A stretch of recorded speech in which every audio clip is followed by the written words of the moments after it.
नमस्कार, आप देख रहे हैं कठुआ रियल न्यूज़ और मैं आपके साथ जोग रहा है। दर्शकों, अभी आप देख सकते हैं कि चुनावी दंगल जो है लगभग 1 महीने से शुरू हो चुका है और अभी 2-3 दिन ही का बचे हुए हैं इलेक्शन के लिए।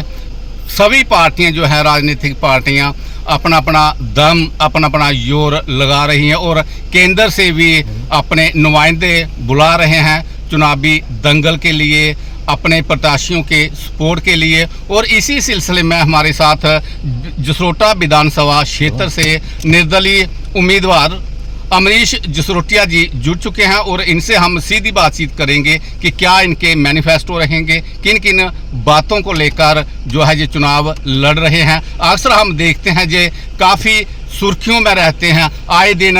जे इलेक्शन से पहले भी अगर हम 5 साल की बात करें तो 5 सालों से जे लगातार दुनिया के बीच में हैं, लोगों की सेवा में हैं। ऐसे ऐसे इलाकों में जे जा रहे हैं जहां पर पैदल चलना पड़ता है, गाड़ी कोई सुविधा नहीं है। इनसे हमारी बातचीत होगी। जी बताएंगे कि किन किन मैनिफेस्टो को लेकर आप इलेक्शन जसरोटा विधानसभा क्षेत्र से लड़ रहे हैं। देखिए, जहाँ तक मैनिफेस्टो का सवाल है, मैनिफेस्टो में हमने बड़ा क्लियर कहा है। हमने कहा कि हमारी जो स्टेट थी, जो हमारा राज्य का दर्जा था, जिसको छीन लिया गया, महाराजा हरि सिंह की स्टेट, जिसमें हमारे पास नौकरियों के इख्तियार थे, जिसमें हमारे पास ज़मीनों के इख्तियार थे, लेकिन आज सरकारों ने सब कुछ छीन के हमारी जो स्टेट है, स्टेट को स्टेट तक नहीं रखा, इस स्टेट को यूटी बना दिया गया। हम कहते हैं कि हमें स्टेट का जो दर्जा है वो वापस मिलना चाहिए। दूसरी बात हमने कही कि हमारे जो नौजवान हैं, जो आज सरकार ने सरकारी नौकरियां बिल्कुल ख़त्म कर दी हैं। दूसरी बात यह है कि सरकार सरकारी दायरे के अंदर जितनी भी वैकेंसी है उनको बहुत जल्दी से जल्दी फुलफ़िल करे। तीसरी बात, सरकार जब कह रही है कि हाँ जी हमने इंडस्ट्रियलाइजेशन किया है, हम इंडस्ट्रीज़ को इनवाइट कर रहे हैं, एक तो पहली बात तो इन्वायरमेंट को हमारे ख़राब करके रिहायशी इलाकों के पास ही इन्होंने रेड कैटेगरी की इंडस्ट्री लगाई है, जिससे हमारे लोगों को नुकसान है। हम ये समझते हैं कि इस तरीके से रेड कैटेगरी की जो इंडस्ट्री है या बाकी भी जो इंडस्ट्री है वो रिहायशी इलाकों से दूर होनी चाहिए। अक्सर आप गांव-गांव में जा रहे हैं, किस तरह से लोगों का समर्थन आपको दिख रहा है? देखिए, लोगों का भरपूर समर्थन मिल रहा है क्योंकि लोग दुखी हैं। लोग दुखी हैं क्योंकि आज भी 75 साल से ज़्यादा देश को आज़ाद हुए हो गए। लोग आज भी पानी, बिजली, सड़क, शिक्षा, इस तरीके के स्वास्थ्य की समस्याओं से आज भी जूझ रहे हैं। चाहिए ये था कि आज सड़क, बिजली, पानी मुद्दा नहीं होता, चाहिए ये था। लेकिन अगर आज भी हमारे लोगों को इन चीज़ों से अगर जूझना पड़ रहा है तो बड़ी शर्म की बात है। जिन लोगों ने भी यहाँ राज किया, चाहे कांग्रेस थी, अभी 10 साल भाजपा को भी दिए लोगों ने, लेकिन इन्होंने भी आज तक हमारे लोगों को मूलभूत सुविधाओं के अभाव में जी रहे हैं, उनको वहाँ से बाहर तक नहीं निकाल पाए हैं। और जब चुनावी प्रचार होता है, हम सुनते हैं इनको, ये कहते हैं कि पानी, बिजली, सड़क ये तो कोई मुद्दा ही नहीं है।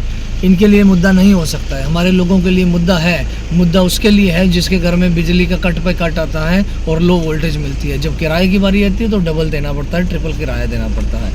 किराए के दाम किराए बढ़ा दिए इन्होंने।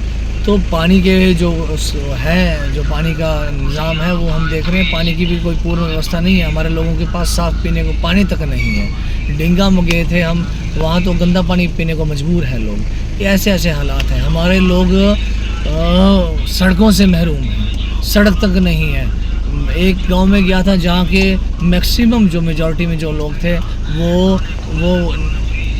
वो जो लोग थे, वो जो सड़क है उनको नहीं मिल पाई। आर्मी में वहाँ के लोग देश की सरहदों पे देश की सुरक्षा कर रहे हैं, लेकिन सरकार उनके बच्चों को, उनके परिवारों को सड़क तक मुहैया नहीं करा पाई है। उनके ही बच्चों को 10 दिन, 15-15 दिन हो जाते हैं स्कूल के हुए जब बाढ़ आती है दरिया में, जब खड्ड में बाढ़ आती है। तो ऐसे लोग, इस तरीके से हमारे लोग जी रहे हैं। कभी स्वास्थ्य परेशानी आ गई, कभी कोई बीमार हो गया, कोई इमरजेंसी हो गई, तो किस तरीके से हमारे लोग अस्पतालों में पहुंचते हैं। 4-4 लोग उनको उठा के ले आते हैं चारपाइयों पे। तो ऐसा अगर तंत्र है तो हमने इन्हीं चीज़ों को समझा। हमने समझा कि नौजवानों की परेशानी को समझा। हमने देखा कि इंडस्ट्री में भी हमारे कोई हिस्सेदारी नहीं है। हम कहते हैं कि 80 से 90% हमारी हिस्सेदारी इंडस्ट्री में होनी चाहिए। हम हिस्सेदारी की बात कर रहे हैं, हम सड़क की बात कर रहे हैं, बिजली हमारे लोगों को मिलनी चाहिए, साफ़ पीने को पानी मिलना चाहिए, इंडस्ट्री रिहायशी इलाकों से बाहर होनी चाहिए। क्या इस लगता है जी। आपको कि आपकी टक्कर किससे है और कितना क्रिटिकल कंटेस्ट लगता है आपको? देखिए, जहाँ तक टक्कर की बात है, हमें हमें पूर्ण विश्वास है कि लोगों ने जिस प्रकार से लोग हमें समर्थन दे रहे हैं, तो टक्कर का कोई सवाल ही नहीं रहता। ये लोग पहले ही रेस से बाहर हो चुके हैं, चाहे पार्टी ए है, चाहे पार्टी बी है। ये इस बार तो शायद जी जैसा की सरकार तो ये रली मिली है, जो एक व्यक्ति है, दोनों के अपने अपने बड़े बड़े प्लांट चलते हैं, किसी क्रशर चलते हैं, कहीं कुछ चलता है। लोगों का पैसा लिया गया है, लोगों से पैसा दुगना वसूला गया है रेत और बजरी बेचने के नाम पे। तो हम समझते हैं कि जो ऐसे लोग हैं जो एक दूसरे के बिज़नेस को प्रोटेक्ट करते हैं, जो लोग हमारे लोगों के खून पसीने की कमाई का आज के दौर में गलत इस्तेमाल कर रहे हैं, ये लोग इनका जो असली चेहरा है वो बाहर आ गया है। और लोगों का जिस प्रकार से हमें समर्थन मिल रहा है, हमें लगता नहीं कि कोई टक्कर में है। ये बहुत पीछे जा चुके हैं, बहुत पिछड़ चुके हैं। इनको आज अपनी बड़ी बड़ी रैलियां करने के लिए बाहर से लोगों को बुलाना पड़ रहा है, पंजाब से बुला रहे हैं, बाकी अन्य इलाकों से बुला रहे हैं। तो जिस तरीके का निज़ाम है, तो हम समझ रहे हैं कि टक्कर में तो कोई भी नहीं क्या है। लगता है आपको कि केंद्र सरकार से आला अधिकारी प्रत्याशियों की सपोर्ट में आ रहे हैं, कितना फ़र्क पड़ने वाला है? क्या कहना आपका? ये देखिए, मैं साफ वही कह रहा था कि हमारे जितने भी जो लोग हैं, हमने देखा कि बड़े बड़े जो इनके लीडर हैं, वो आज की डेट में यहाँ आ रहे हैं।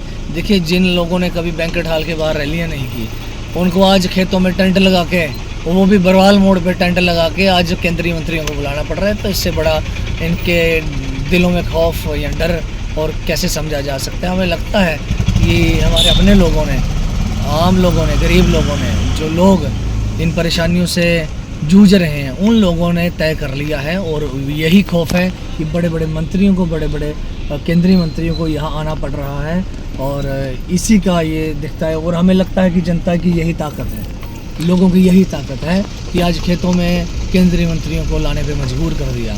और बहुत जल्द यही जो ताकत है वो जब असेंबली तक हमें पहुंचाएगी, और हम साफ तौर पे ये लोगों को बताना चाहते हैं कि आपके काम अब लीडर। लगता है आपको कि किसी राजनीतिक पार्टी ने आपको विद्रोह के लिए ऑफर दिया?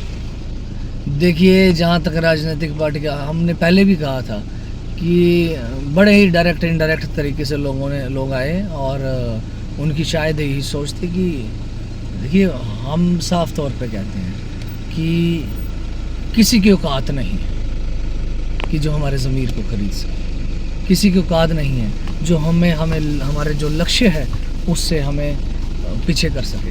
हमारा लक्ष्य है लोगों के लिए, हमारा लक्ष्य है कि हमारे इलाके की तरक्की हो, हमारा लक्ष्य है कि हमारे लोग मूलभूत सुविधाओं के अभाव में ना रहें। जब इन बातों पे बात आएगी, तो किसी भी बात पे कहीं भी किसी भी तरीके का कंप्रोमाइज़ की कोई गुंजाइश नहीं है।